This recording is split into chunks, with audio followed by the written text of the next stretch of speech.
LPSK minta Kejagung jatuhkan tuntutan ringan terhadap Barada Eliezer.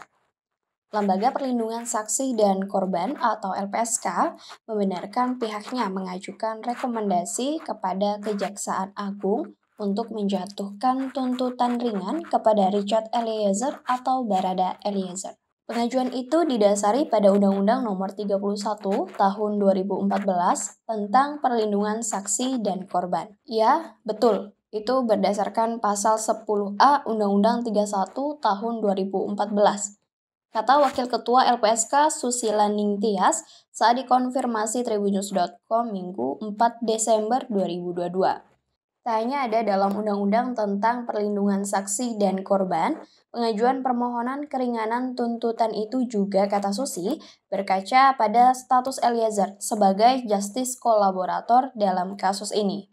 Justice kolaborator sendiri merupakan saksi pelaku atau pelaku yang mau bekerja sama dengan aparat penegak hukum dalam mengungkap kejahatan yang sebenarnya.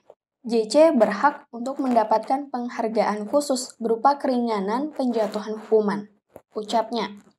Oleh karenanya, LPSK kata Susi mengajukan permohonan keringanan tuntutan kepada Kejagung khusus untuk Eliezer.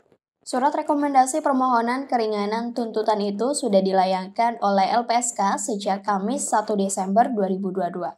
Untuk itu, LPSK mengirimkan surat rekomendasinya kepada JPU yang menangani kasus dimaksud, bahwa Richard Eliezer sebagai JC dan berhak untuk mendapatkan keringanan penjatuhan hukuman yang harus dimuat di dalam surat tuntutan JPU.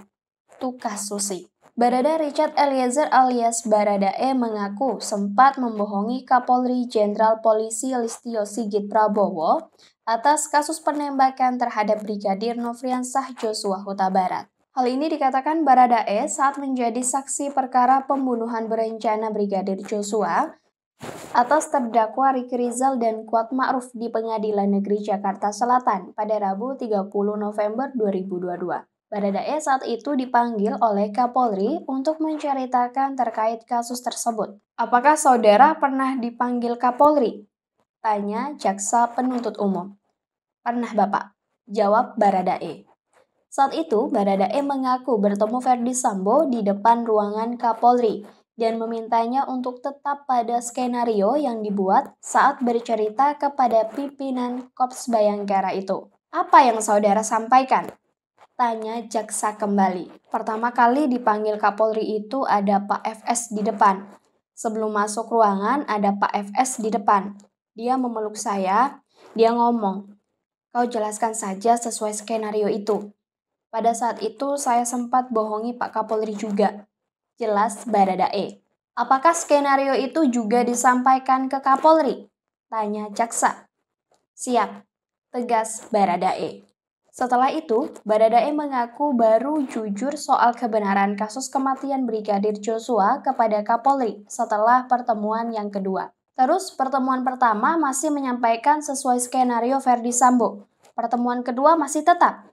Tanya jaksa.